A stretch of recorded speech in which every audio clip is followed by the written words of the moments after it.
Recent గా United States Gautam Adani company మీద $265 million bribery case అంటే లంచం కేసు ఇరికించింది. కెన్యా ప్రెసిడెంట్ ఎప్పటి నుంచో అదానీతో కుదుర్చుకున్న డీల్ ని సడన్ గా క్యాన్సిల్ చేశారు. ఒకేసారి అదానీ గ్రూప్ మీద ఇన్ని అటాక్స్ ఎందుకు జరుగుతున్నాయి ఇంటర్నేషనల్ గా? అదానీ గారు మోడీ గారికి క్లోజెస్ట్ అసోసియేటివ్ అని అందరికి తెలిసిందే. అది కొంచెం పక్కన పెడితే ఇంటర్నేషనల్ గా అదానీ గ్రూప్ చాలా స్ట్రాంగ్ కంపెనీ.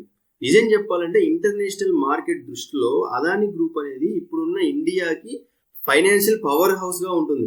ఇవన్నీ పక్కన పెడితే ఇంటర్నేషనల్ గా వాళ్ళు అదానీ గ్రూప్ ని ఎందుకు టార్గెట్ చేశారు? ఇన్ఫాక్ట్ వాళ్ళు టార్గెట్ చేసిన అదానీ గ్రూప్ ని కాదు, ఇండియన్ ఫైనాన్షియల్ సిస్టమ్ ని అని మీరు ఎంతమంది తెలుసు? వీటన్నిటికీ కారణం ఇండియన్ డెవలప్మెంట్ చూసి భయపడుతున్న అమెరికా అని మీరు ఎంతమందికి తెలుసు? అది నేను ఇప్పుడు ఎక్స్ప్లెయిన్ చేస్తాను. ఈ మధ్య ఇండియా డిఫెన్స్ ఇండస్ట్రీలో దూసుకుపోతుంది. ఫర్ ఎగ్జాంపుల్ మన తేజస్ ఫైటర్ జెట్స్ ఉన్నాయి కదా, అవి లాటిన్ అమెరికా వాళ్ళు కూడా కొనడానికి రెడీగా ఉన్నారు. సో అంత మంచి పాపులారిటీ వచ్చింది ఇండియన్ డిఫెన్స్ ఇండస్ట్రీకి. ఇంటర్నల్ గా పొలిటికల్ గా అదానీ గ్రూప్ కి మనకి ఎన్ని ప్రాబ్లమ్స్ ఉన్నా కానీ ఇంటర్నేషనల్ గా అదానీ గ్రూప్ మాత్రం చాలా స్ట్రాంగ్. అది ఒప్పుకోవాల్సిన విషయం. అదానీ గ్రూప్ కెన్యా, శ్రీలంక, బంగ్లాదేశ్ లాంటి కంట్రీస్ లో చాలా పెద్ద పెద్ద ఇన్ఫ్రాస్ట్రక్చర్ ప్లాన్ చేసింది కూడా.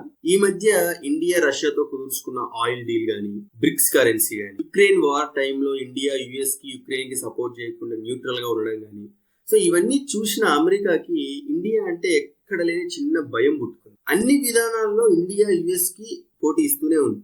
సో ఇది అమెరికాకి ఒక చిన్న బ్యాడ్ సైన్ లాగా అనిపించింది. ఇలా వారి ముందు ఒక పూర్ కంట్రీగా ఉన్న కంట్రీ వాళ్ళ ముందే అంచెలుగా డెవలప్ అవుతుంటే ఏ కంట్రీకైనా భయం వేస్తుంది కదా. సో ఇలా మనం డెవలప్ అవ్వడాన్ని జీర్ణించుకోలేకపోయిన అమెరికా, ఇక్కడ నేను అమెరికాని ఎందుకు మెన్షన్ చేస్తున్నా అంటే, సో నవేడేస్ అదానీ గ్రూప్ మీద హిండెన్బర్గ్ చేసిన అటాక్ గానీ, ఈ $265 మిలియన్ బ్రైబరీ కేసు గానీ, సో ఇవన్నీ చూస్తుంటే నాకు అమెరికా మీదే కాన్స్పిరసీగా అనిపిస్తుంది. సో అందుకే అమెరికాని ప్రెస్ చేసి చెప్తున్నా. సో ఇవన్నీ చూసి భయపడిన అమెరికా ఇండియా డైరెక్ట్ గా టార్గెట్ చేయలేదు కదా.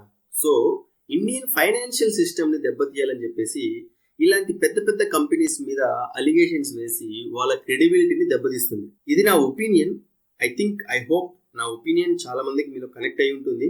మీరు డాట్స్ ని కనెక్ట్ చేసుకుంటే మీకు అర్థమవుతుంది. ఇలాంటి మరిన్ని ఇంట్రెస్టింగ్ వీడియోస్ కోసం మా ఛానల్ సబ్స్క్రైబ్ చేసుకోండి. Until then, bye.